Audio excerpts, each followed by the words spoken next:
और अब बड़ी खबर दिग्विजय सिंह से जुड़ी हुई है। आरएसएस और पीएम मोदी पर दिग्विजय सिंह के ट्वीट को लेकर सियासत तेज हो चुकी है। पोस्ट के बाद बीजेपी ने कांग्रेस नेतृत्व पर सवाल उठाए हैं। पोस्ट वायरल होने के बाद एनडीटीवी पर दिग्विजय सिंह की सफाई भी सामने आई है। दिग्विजय सिंह ने कहा है कि मैं आरएसएस की विचारधारा का विरोधी हूं।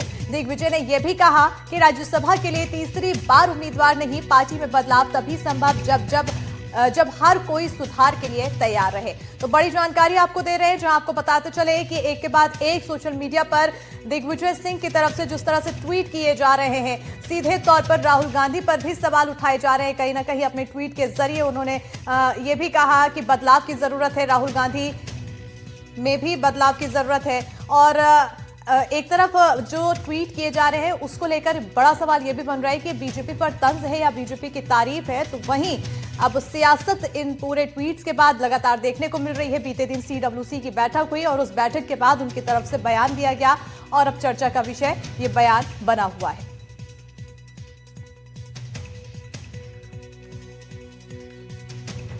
तो बताते चलें कि जिस तरह से दिग्विजय सिंह का एक के बाद एक ट्वीट आया है, पहले आरएसएस और फिर प्रधानमंत्री नरेंद्र मोदी को लेकर उन्होंने ट्वीट किया और ट्वीट के बाद सबसे पहले यह सवाल उठा कि आखिर ये बीजेपी की तारीफ की गई है या फिर ये तंज या फिर कटाक्ष कसा गया है। उसके अलावा उन्होंने ट्वीट में कई ऐसी बातें कही है जो सीधे तौर पर लोकतंत्र की भावना जो पार्टी के अंदर है उसको लेकर भी सवाल उठाता हुआ दिखाई दिया। तो कई गंभीर सवाल हैं। बहरहाल इसी पर ज्यादा जानकारी के लिए हमारे साथ हमारी सहयोगी निहारिका शर्मा जुड़ चुकी हैं। सीधा रुख करेंगे हमारी सहयोगी की ओर। निहारिका, आखिर दिग्विजय सिंह चाह क्या रहे हैं? उनकी आखिर क्या कुछ सोच चल रही है पार्टी में? इतना अलग थलग बयान, क्या पार्टी के बयान भी यही है? बिल्कुल आप सही कह रही है। देखिए, दिग्विजय सिंह पिछले दिनों से कई बार इस तरह की ट्वीट कर चुके हैं, जिसके बाद से वो सुर्खियों बटोरने लगे हैं। इस बार की बात करें तो सीडब्ल्यूसी की बैठक के बाद दिग्विजय सिंह का एक बयान सामने आया था, एक ट्वीट सामने आया था। ट्वीट में उन्होंने पहले आरएसएस को लेकर तंज कसा, उसके बाद उन्होंने पीएम मोदी को लेकर तंज कसा। पीएम मोदी को लेकर उन्होंने कहा कि आरएसएस और पीएम मोदी का कहीं ना कहीं कुछ ना कुछ ऐसा रिलेशन है। आरएसएस की विचारधारा का मैं विरोधी हूं, मैं उस विचारधारा के अनुरूप काम नहीं कर सकता हूं। हालांकि बदलाव, अब वो ये भी कह रहे हैं कि उन्हें लगता है कि बदलाव जरूरी है, बदलाव होंगे तभी पार्टी आगे बढ़ेगी। इतना ही नहीं, उन्होंने ये चीज इसलिए कही क्योंकि उन्होंने ये कहा है कि मैं अब किसी भी तरह से किसी तीसरी बार राज्यसभा के लिए अब उम्मीदवार नहीं हूं, क्योंकि बदलाव पार्टी में आना बेहद जरूरी है। बदलाव होंगे तो हम आगे बढ़ेंगे और आगे बढ़ेंगे तो पार्टी का नाम होगा। जिसके चलते उन्होंने कहा कि अब मैं तीसरी बार राज्यसभा का विरोधी जो राज्यसभा का उम्मीदवार हूं वो नहीं रहूंगा, ताकि बदलाव हो सके। अभी इसके बाद, और ये जो आरएसएस को लेकर उन्होंने ट्वीट किया है, फिर पीएम मोदी को लेकर उन्होंने ट्वीट किया है, इसके बाद से कई सवाल उठ रहे थे कि ये बीजेपी की तारीफ थी या फिर इन्होंने तंज कसा था। क्योंकि इस तरह से जो उनके ट्वीट सामने आए थे उसके बाद कई तरह की मानसिकता उनकी सामने आ रही थी, कई तरह के सवाल भी खड़े हो रहे थे। और उसके बाद जो बीजेपी की तरफ से बयान आ रहे थे उसमें भी काफी उनकी टांग खींचने जैसी बातें सामने आई थी। तो अब ये खैर देखना होगा कि कांग्रेस इसे लेकर क्या कहती है। क्या कांग्रेस इसी तरह की विचारधारा को सपोर्ट करती है या उनका कुछ और कहना होता है? बिल्कुल, क्या दिग्विजय सिंह के बयान से तालमेल खाती है? कांग्रेस के भी तमाम पार्टी के नेता यही राय रखते हैं, यही मानसिकता रखते हैं? ये तो खैर देखने वाली बात है। निहारिका, बने रहिएगा। इसी से जुड़ा हुआ सबसे पहले हम एक एक्सक्लूसिव इंटरव्यू दिखा देते हैं, जहां पर दिग्विजय सिंह के सोशल मीडिया पोस्ट की जिसको लेकर लगातार चर्चाएं चल रही है। जिस पोस्ट में वो पीएम मोदी की पुरानी फोटो शेयर कर बीजेपी और आरएसएस के संगठन की तारीफ कर रहे हैं। हर किसी के मन में सवाल था कि आखिर दिग्विजय सिंह ने ये क्या किया है। इसका जवाब आपको एनडीटीवी बता रहा है। कांग्रेस के राज्यसभा सांसद दिग्विजय सिंह का सुपर एक्सक्लूसिव इंटरव्यू हम आपको दिखाएंगे। क्या कहा दिग्विजय सिंह ने, आइए दिखाते हैं। कांग्रेस पार्टी के वरिष्ठ नेता दिग्विजय सिंह हमारे साथ बात करने के लिए हैं, जो चर्चा में है अपने सोशल मीडिया पोस्ट को लेकर। और सवाल उठ रहा है कि आपने अपने पोस्ट में प्रधानमंत्री मोदी की तस्वीर शेयर करते हुए एक किस्म से तारीफ की बीजेपी आरएसएस के संगठन की, और नसीहत कांग्रेस पार्टी को दी है आपने। क्या आप कहना चाहते हैं? किसी को नसीहत मैंने नहीं दी है। ये जब मुझे फोटो दिखी तो मैं प्रभावित हुआ उससे, और मैंने इस बात को कहा कि देखिए, एक फर्श पे बैठा आदमी जो कि अडवाणी जी के चरणों में बैठा हुआ है, केशव भाई पटेल के ओथ सेरेमनी में, वो मुख्यमंत्री बन जाता है, प्रधानमंत्री बन जाता है। ये संगठन की शक्ति है। इसी बात को कहा जा रहा है कि आप तारीफ कर रहे हैं, तो मैं तो अपनी पार्टी को आईना दिखा रहे हैं। नहीं, आज से नहीं। मैं आरएसएस विचारधारा का घोर विरोधी हूं, क्योंकि वो भारतीय संविधान का पालन नहीं करते हैं। आरएसएस अपंजीकृत संस्था है जो किसी नियम कानून में नहीं आती है, और वो जिस प्रकार से हमारे इस देश में अल्पसंख्यक वर्ग है उसके प्रति जो नफरत फैलाते हैं, उनके जो संगठन है जिस प्रकार से काम करते हैं, मैं उसका विरोधी हूं। आपके आइडियोलॉजिकल कमिटमेंट को हम सब जानते हैं, लेकिन क्या संगठन की ये जो ताकत है, ये सीखने की जरूरत है कांग्रेस को? निश्चित तौर पे संगठन की ताकत उनकी है जो घर घर जाकर लोगों को, ये ऐसे है कि अपने घर घर जाकर गंजे को भी हमारे वो जो कौम है कंगी बेच सकते हैं, इतने होशियार हैं इस मामले में। तो क्या ये फेक न्यूज अफवाह फैलाना इनके आदत है। तो क्या कांग्रेस को ये होशियारी सीखने की जरूरत है? क्या संगठन उसकी होशियारी, ये फेक न्यूज और झूठ फैलाने की नहीं, लेकिन हाँ, हमें वही तरह का कमिटमेंट चाहिए वर्कर्स में जिस प्रकार का आरएसएस के प्रचारकों में पाया जाता है।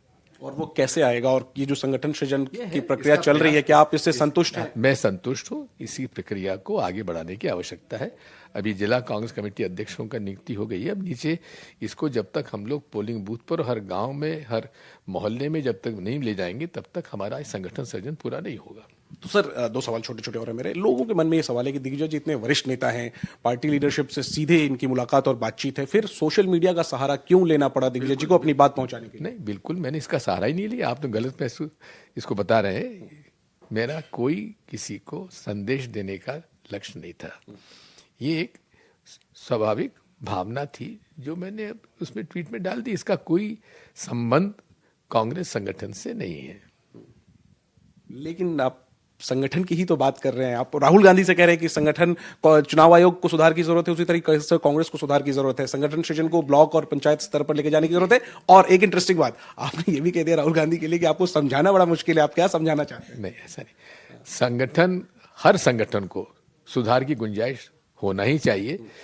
हर व्यक्ति को अपने जीवन में सुधार लाने की कोशिश होती ही रहना चाहिए।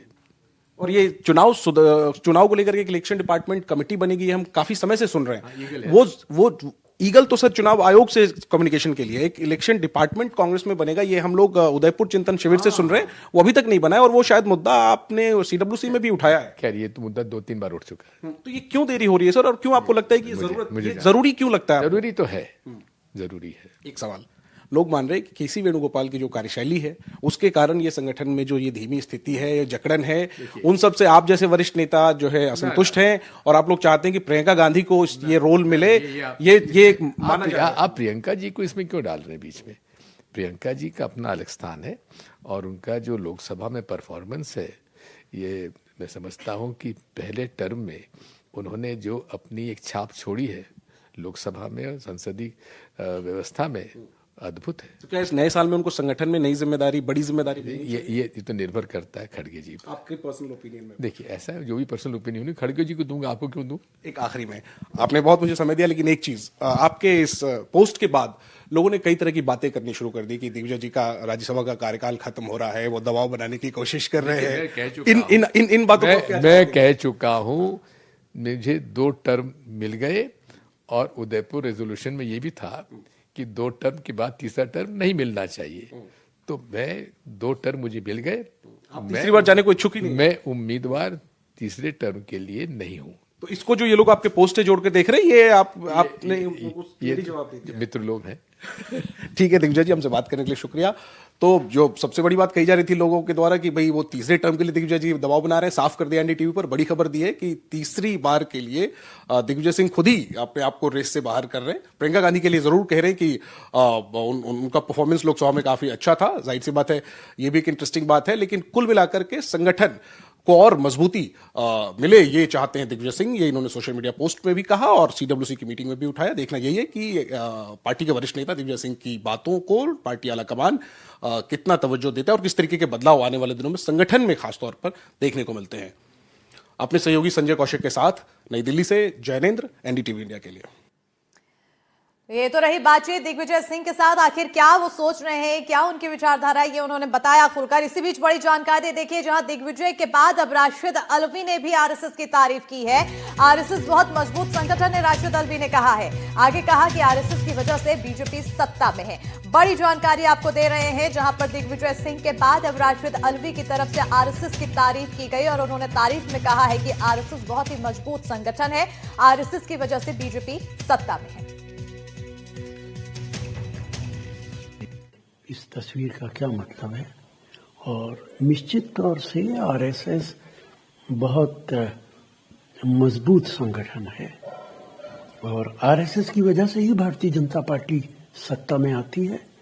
पार्लियामेंट के चुनाव में हमने देखा है कि आरएसएस ने अपने हाथों को पीछे खींच लिया था, तो भारतीय जनता पार्टी कहाँ आकर रुक गई। और सहयोगी निहारिका शर्मा लगातार हमारे साथ बनी हुई हैं ज्यादा जानकारी के साथ। निहारिका, आपकी ओर रुख करना चाहूंगी, क्योंकि जिस तरह से अब दिग्विजय सिंह के हमने बयान को सुना, उन्होंने अभी तक ये लग रहा था कि 2026 में राज्यसभा सांसद का उनका कार्यकाल जो है वो खत्म हो जाएगा। उसके लिए ये अभी से बयानबाजी शुरू हो चुकी है, एक तरह से प्रेशर बनाने की कोशिश की जा रही है। हालांकि वो इनकार कर रहे हैं, उनका कहना है कि अब तीसरी बार वो नहीं राज्यसभा सांसद बनना चाहते हैं। लेकिन अब एक तरह से ये भी देखा जाए कि उनका ये बयान देना और पद की कोई लालच नहीं है, यानी कि वो पार्टी में अपनी बात रख नहीं पा रहे हैं, तो अब उन्हें सोशल मीडिया का सहारा लेना पड़ रहा है। आरोप ये भी लग रहे हैं। दूसरी ओर राशिद अल्वी का भी बयान अब सामने आया है। बिल्कुल, देखिए अगर हम बात करें तो बीजेपी द्वारा लगातार ये आरोप तो लगाए जा रहे हैं और ये भी कहा जा रहा है कि कांग्रेस में आपसी गुटबाजी बेहद ज्यादा हो चुकी है, जिसके चलते अब वो एक नहीं वो 3 अलग अलग पार्टियां बन चुकी है। अगर बात करें तो पहले कांग्रेस के अंदर अगर हम बात करें तो एक तरफ दिग्विजय सिंह, एक तरफ कमलनाथ, एक तरफ जीतू पटवारी, ऐसा भाजपा का कहना है। और उसके बाद जब चीजें निकलकर सामने आती है तो तीनों की तरफ से अलग अलग चीजें निकलकर सामने आती है। ये तीनों को एकजुट होते हुए आरएसएस की जो विचारधारा है उसको अपने अंदर किस तरह से लाना चाहिए, किस तरह से नहीं लाना चाहिए, उसे लेकर एक बहुत बड़ा बयान दिग्विजय सिंह ने दिया और वो उन्होंने सोशल मीडिया के माध्यम से दिया। कहीं ना कहीं अभी देख रहे हैं कि पिछले कई दिनों से भी लगातार सोशल मीडिया पर सक्रिय रहते हुए उसी पर अपनी बातें रख रहे हैं, ताकि लोगों तक उनकी विचारधारा क्या है वो पहुंच सके और उन्हें किसी भी तरह से किसी पार्टी का सपोर्ट नहीं लेना पड़े।